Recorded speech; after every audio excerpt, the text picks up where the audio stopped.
बात करके पेश किया हुआ बजट के ऊपर सुझाव ले आकर के ट्रेशरी अमेंडमेंट्स हम करते थे, जिससे मुझे याद है, बिल्कुल याद है, एक बार शुरुआत में लोग हमसे पूछते थे ये क्या है, अभी बजट पेश हुआ और रिसेस के बाद सेकंड सेशन शुरू हो रही है बजट का, उस समय आप इतने सारे अमेंडमेंट्स ले आ रहे हैं। मैं डिफेंड भी किए, अमेंडमेंट्स इसीलिए ले आ रहे हैं, सुझाव जनता से जब आता है हम उसको अपनाते हुए उसको करेक्शन के रूप में ले आ रहे हैं। ये इंडेक्सेशन के मामले में, कैपिटल गेन्स और इंडेक्सेशन के मामले में हमने जनता का आवाज सुनने के बाद, ऑल्दो पहले जब ले आए पूरे कंसल्टेशन के बाद ही ले आए, हर असेट क्लास को एक जैसे ट्रीटमेंट देना है इसीलिए ले आए जो प्रस्ताव था। मगर जब सुझाव आए हमने सिर्फ प्रॉपर्टी के लिए इंडेक्सेशन का ऑप्शन भी रखा और बजट में जो ऑप्शन हमने ले आए, क्योंकि हर एक एसेट क्लास को एक ही जैसे ट्रीटमेंट के लिए उसको भी रखा और चॉइस दिया एसएससी को कि आप इन दोनों में वर्कआउट करो और जो आपको कम लगता है वो उपयोग करो। ये थोड़ी ना यू टर्न है। No, government has U turn, this is not U turn, I am accommodating the suggestion which is come from people, उनके बेहतरी के लिए। सो इसमें यू टर्न का नैरेटिव हमारे ऊपर डालने वाले से मैं पूछना चाहती हूं, आपके अंडरस्टैंडिंग क्या है यू टर्न का? इसीलिए उस नैरेटिव को आई रिक्वेस्ट द मीडिया, आप भी आगे बढ़ाना है तो समझ लीजिए पहले उसमें सच्चाई है कि नहीं तो बढ़ाना बंद करिए। नहीं, इंडेक्सेशन वाला अप्रिशिएट भी बहुत किया गया। एक चीज ये समझने की कोशिश है कि और जो बोल्ड रिफॉर्म्स है, जैसे वन नेशन वन पोल जो कि प्रधानमंत्री ने जिसके बारे में बात की है, क्या इसको आप आगे बढ़ा पाएंगे इस सरकार में? इसमें कंसल्टेशन पूरे हो चुका है और इसमें ये भी है, जनता मान रही है कि खर्च इतना हो रही है, साल भर हो रही है, हर राज्य में हो रही है, पंचायत के स्तर पर हो रही है, फिर भी इन सब का असर दूसरे एक विषय है जिसमें हम सब ध्यान देना चाहिए। हर चुनाव के 3 महीने पहले और 3 महीने बाद तक रिजल्ट आने, 3 महीने नहीं, रिजल्ट आने तक कोई डेवलपमेंटल एक्टिविटी उस एरिया में नहीं हो पाता जी। Then you seek permission from election commission, ये प्रोजेक्ट तो पहले से है, इसको चलने दीजिए, वो एडमिनिस्ट्रेशन का एक और हिस्सा बन जाता है। इसीलिए ऐसे डेवलपमेंटल एक्टिविटीज का रुकावट बार बार होना और हर चुनाव का उनके स्तर पर खर्च उठाना, ये सब नेशनली अवॉइडेबल एक्सपेंडिचर है। इसीलिए वो आइडिया का इनपुट इतने सारे और एक उच्च स्तरीय कमेटी के द्वारा, पूर्व राष्ट्रपति जी के कमेटी सुझाव आए हैं, जरूर इसको आगे बढ़ाना सरकार कमिटेड है, इसको आगे लेकर जाएगी। देश के हित में जरूर करना ही है। एक नेशन वाइड कास्ट सेंसस की भी बात ऑपोजिशन ने बहुत की थी चुनाव के समय में, सरकार का क्या मत है इस पर? इसमें पहले से हम बोल रहे हैं और बजट के समय में हम उसके साथ चल रहे हैं, हम उसके खिलाफ है, इस विषय से मैं ताल्लुक नहीं रख रही हूं अभी। सिर्फ इसीलिए मैं बोल रही हूं, बजट के द्वारा, इंटरिम बजट के द्वारा हमने स्पष्ट ये बात बोले, 4 ऐसे कास्ट है जिसके ऊपर ध्यान देना चाहिए, किसान, गरीब, महिला और युवा। सो इन चारों को हम अगर प्रोत्साहन देंगे, इसमें हर जाति शामिल है, हर जाति को आगे बढ़ाने के लिए इस रास्ते पर चलने में हम उस नजरिया से डेवलपमेंट को प्रायोरिटी देंगे, ना कि division between one cast and another.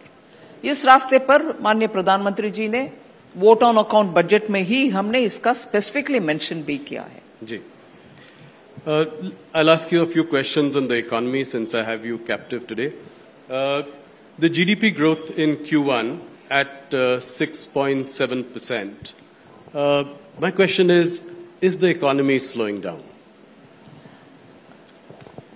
You know, it's easy to catch every month or every quarter's figure and say it's not 7, it's not 8.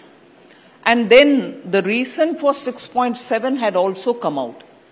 The chief economic advisor has also mentioned that because of elections, the capital expenditure which was announced, 11 lakh crores, slightly over it, didn't find much of an expenditure happening in the Q1 because every department was probably looking at post-election time.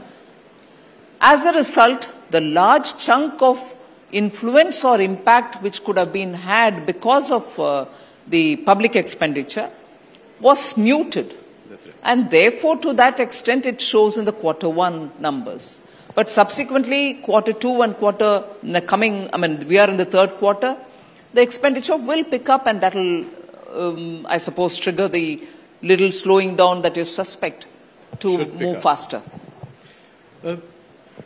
India remains one of the fastest growing economies of the world. Given right now that, there is some soft GDP growth and the inflation is also moderate, do you think there is a case for monetary easing? I'm asking for your view. Yes, my view being said here will become, Finance Minister expects RBI to bring it down. I don't want to add to that. RBI is doing its full analysis and taking a call. And therefore, I expect them to look at the economy as a whole, both for growth and for inflation. It's election season. We have 4 state elections coming up. I wanted to ask you a question around freebies. How concerned, how worried are you about political parties promising freebies? The Prime Minister was the one who really took this up, spoke against the Revdi culture in a big way. But now I see that some of your governments are doing exactly the same thing.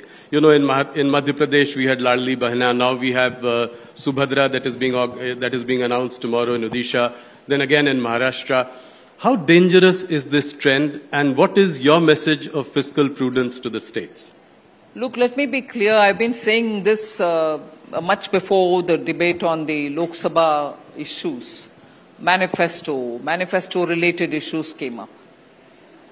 Every state and the center will have to look at the work which is capable of being undertaken by every government, meaning center, any party aspiring to get to the center or aspiring for state government's positions will have to understand what that budget is capable of taking up.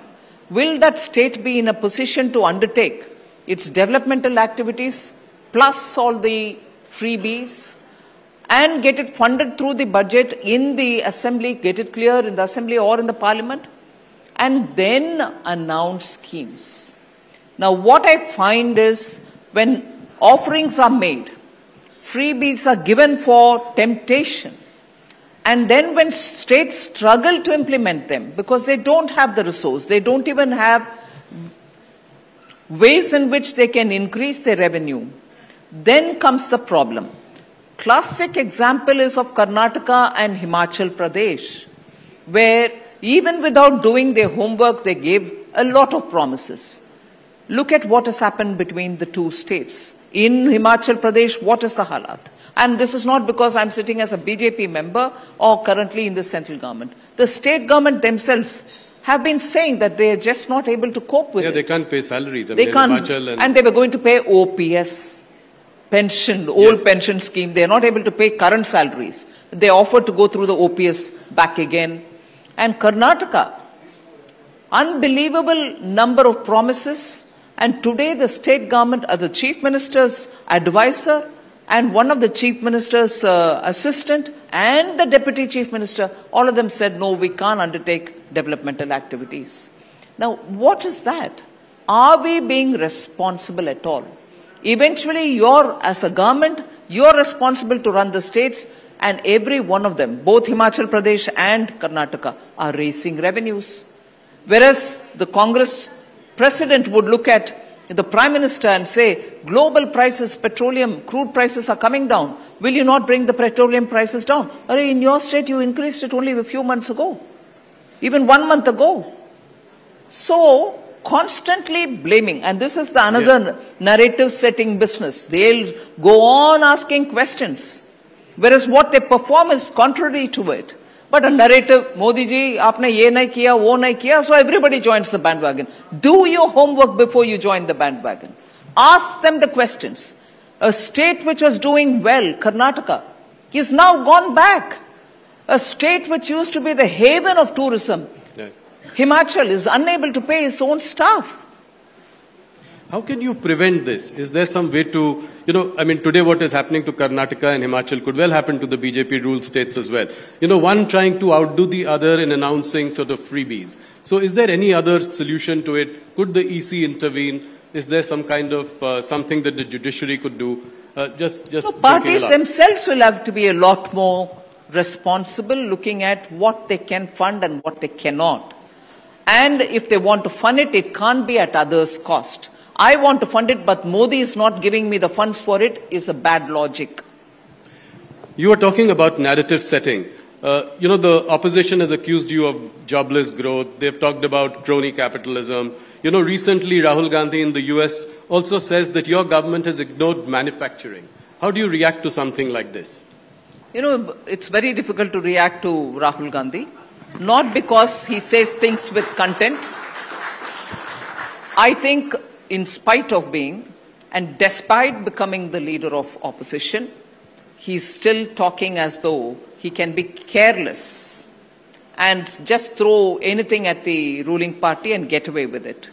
As a leader of opposition, unless he's going to acquire some, seriousness about the kind of issues he's talking, both in India and abroad, I'm sure the people of India also will become hopeless about him. I'm sure he doesn't want that. He's also said that elections are not free but controlled. After his performance really was much better this elections, seats doubled to 99. How do you see that? He wouldn't say that when he wins the election in some of the states. I'm sorry, Rahul ji. Media seems to just do this business of asking questions of us. For all the inconsistencies, for all the hypocrisies, and for all the double-speak, I'd like to see one day honest media asking questions of the Congress party. Don't tell me, don't shoot the messenger. Don't tell me we are only the messengers, we ask these questions. Not a day have I found any media having a serious conversation with Rahul Gandhi or any of the Congress party's leader. But that's not to say you're not capable of doing it. You're probably avoiding a situation where they will embarrass you and the rest of the media because they're going to just be on your face speaking falsehood. So this is what one has to expose about the Congress party. When results are in their favor, everything is good. When BJP wins the election, elections are not fair. Till before the election results came, Election Commission was accused. When the election results came and they just managed to touch 100 and nowhere were they together, able to reach to 40, that 100 excited them. Then the Election Commission is not wrong. Now, what are all these? Do you want to take a leader of opposition seriously or not? Does this country deserve a serious opposition? I thought the outcome of 2024 election was that the government of the day will have to get going with a lot more work. And the opposition was given a bit more stature with a decent number to go sit in the opposition and do the job of the opposition. No. We are excited about it and we'll go around the world speaking against the country. And somebody, of course, nowadays it's a world of social media. Everybody puts things out. Even Mrs. Gandhi wouldn't want to do it outside the country. Here we go, but we sit and accuse the country for everything going out. Speaking of people in social media talking against the country, do you, Nirmala ji, feel that there is some kind of, you sense some kind of international conspiracy to bring down the Modi government? All over the world there is this attempt to change regimes. All over the world. This year particularly you see there are 50 countries going, 48 to 50 countries going to the election. Yes. The narrative in each of the countries is this. Everybody who's in serious politics, running political parties are all saying, are we having our democratic process working within this country? Or are we having democratic processes being influenced by something else? Or when you say something else or somebody else, it's not a direct participation. There are people within their respective countries who play this role happily. But that is where I think democracies will have to now look at how to handle this situation in a more matured fashion. Thank you, Nirmala ji. I'll just move to equity markets. You know, a bike showroom recently the IPO of a bike showroom was oversubscribed 400 times. You know, that of a mattress company was oversubscribed 1,000 times. You know, the equity markets today are at an all-time high. You know, what is your view on the state of play of equity markets today, and what is your advice to day traders? Well, I'll first of all say we'll have to encourage the markets to be robust, no doubt. But particularly when speculative activities are too much, there needs to have a sense of caution in our minds. We need to have it. And we also need to make sure that people with their savings don't go to engage in high fluctuating or high risk ventures. No harm in participating in F&O, or no harm in going and investing in the equity market. But eventually, we need to be using financial information, authentic information, before we take a call. You know, I asked this question with a little bit of care. You know, I think that, you know, I sense that the RBI is concerned about the lending spree by, you know, these fintech companies. I also see SEBI concerned about discount brokers, zero broking. You know, so in that context, is there some kind of a bubble building up? Is there irrational exuberance happening? That's exactly what the SEBI referred to, and I've also remotely once mentioned about it. There needs to be a bit of caution on it. But that's not to suffocate the market. That's not to suffocate people who want to go and, engage themselves there. It's not at all to suffocate, but it also is a note of caution, so that people don't end up losing money, which they don't go to actually, but understand the full risk and then engage. Okay. Finance Minister, Ms. Madhuri Puri Bhuj was one of the rare pedigreed professionals from the private sector who got drafted into the government, into this regulatory role as SEBI chairman. What is your assessment of the situation involving Madhuri Puri Bhuj? Well, I think quite a few of the allegations are being answered by her and by her husband, I think also. Yes. Both of them together are defending themselves and putting out facts to contradict those which are being alleged by the Congress party. So I think the facts will have to be taken on board. And are you satisfied with her answers? Well, I'm not here to judge that. Okay. A question that everyone wants an answer from you. Can income tax payers expect a lowering of income tax rates? You know, the middle class has been expecting this. Directionally, how do you see this going forward? When will the internal committee's report on the review of Income Tax Act be ready? Rahul, I want to take this opportunity to explain a few things. Sure. Since 2019, the attempt has been to simplify the direct taxation. The attempt has been to make sure that we make the whole process simpler, and that is why after much of a discussion, a new regime was brought in, wherein right from the beginning, the rates were kept low. And we gave the option to the assessees that if they want with exemption a regime, so that they think they've made long-term plans for, taking insurance cover or for the EMI, and therefore they need their exemptions, they could continue with the old scheme. The new scheme was without any exemptions. It was first without standard deduction, and later again when we heard people's voices, we brought in the standard deduction as well. Now, during the vote on account, again, a lot of consultation, not widely as much as the whole, general budget time consultations happen. But July budget, we had again had a lot of discussions. And brought the rates down for middle class. In fact, people with higher income brackets were pushed up towards the lower rates. Right. Not one rate was increased. And the standard deduction for the new regime was increased from 50 to 75,000. So if anything, keeping the middle class in mind, Honorable Prime Minister had in July budget said that the rates be brought down and more slightly higher income also get covered under the lesser rates. So keeping in mind the middle class is what we have done through the new regime, both in terms of increasing the standard deduction and in terms of bringing the rates down.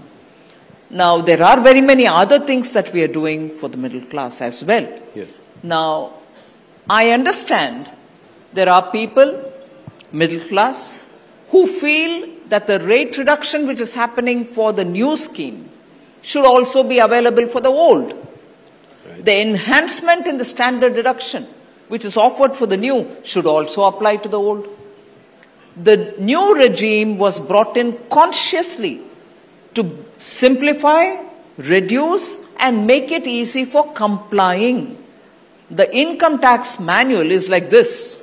You have to search for everything, every provision. Yes. We wanted to simplify that. All the exemptions and the provisions which are given for it will have to be removed. And therefore, we brought the new regime. So, I would humbly request that, and again, it's not as if we brought something and we're talking about it. More than 78% people have moved from the old to the new regime. Yes. Which means people are seeing the point of being in the new regime, although we are not compelling anyone to come from the old regime to the new. So keeping in mind the middle class, for rate reduction, for better standard deduction, because the uniqueness of income tax, not just in India, anywhere, is when you give a certain income bracket, a certain rate, suppose you say 0 to 5 lakhs, no tax, nil. That up to 5 lakhs you don't need to pay a tax is not just for those who are earning 5 lakh. It will apply to the first 5 lakh of a person who's earning 150 lakhs also. So, it is a benefit given keeping in mind the poor, the middle class. But it will apply to anyone who's got higher. Naturally, that's the law of the country and that's the, a common sense argument. So, that benefit given to a middle class will also fill in into everybody's income who's in the higher net worth also. So, that is why the exemption, standard deduction, has been increased, which will be only for the salaried class. So, we are looking at various ways in which the middle class will be given the benefit and the higher net worth are not getting benefit because of that, and therefore, we let them go simply. That doesn't happen. Right. So, the ways in which we are bringing these reductions to benefit the middle class are being carefully looked into, and only then we are taking a call. And now, up to 7 lakhs, there is no tax to pay. GST was one of the boldest reforms of this government. My question is that can we expect some more stability and certainty with GST rates in time to come? World Bank had done a study of 115 countries. Almost 50 countries just had a single slab. Another 30 countries probably had a 2-rate structure. But we still have 5. 0, 5, 12, 18, 26. So is there some rationalization that you are looking at in time to come? Yes. The group of ministers is working on it. About GST, there are 2 things. One, to bring the rates down further, simplify it, and put essential goods into one category, which is the lowest. But the ways in which this has to be done will have to be decided by that group of ministers first, and then the council, which looks into the recommendation. All these are part of the simplification and rationalization of the GST. Finance Minister, quick commerce is quite a rage these days. There are new startups, Zepto, Blinkit, Swiggy, Instamart, Flipkart Minutes. Does your party worry about the impact of this on Kirana stores or the local banya, which is your core vote base? One of your cabinet colleagues had also said that 50% of retail traders e-commerce is not a subject of great pride. It could be some concern because there could be some social disruption. How do you see this phenomena? Yes, it is important to take care of the small traders, the retailers, not just because they are people with a lot of, membership and also sympathy for the BJP, not because of that. This country needs that kind of support for small and medium industries and for small traders in particular. The retailers need all the help. And because of predatory pricing or deep pockets, their businesses are getting affected, we'll have to give a serious thought, and the Commerce and Industry Minister is fairly seized of this matter. Right. Next financial year, the fiscal deficit target set is 4.5% of GDP. Are you confident of being able to live within this target? Yes, I'm confident and I'm hopeful. Before I let you go, just a couple of questions. One on Tamil Nadu. In 2026, Tamil Nadu goes to state elections. Would you look at some kind of an alliance with AIA, DMK, considering that this time your Lok Sabha elections, your performance was less than spectacular? Would there be a review of that? Well, yes, the central party takes the call on alliances all over the country, for every state and also for the national Lok Sabha elections and so on. Even for the state election, it will be the central party which will take a call on what should be at all on the alliance matter. Okay. Do you think that the temples in Tamil Nadu should be freed from state control? Considering you have a state government which does not believe in the existence of God. Do you think that should be done? Yes. Wherever temples are with the government, it should ideally be left to the devotees and the devotees. It should be managed by well-wishers, devotees in the place, rather than be kept in the government's control. Finance Minister, thank you so much for joining us. You always are very gracious, give us a lot of time, answer all the questions. Thank you so much. Ladies and gentlemen, a big hand to Nirmala Sitharaman.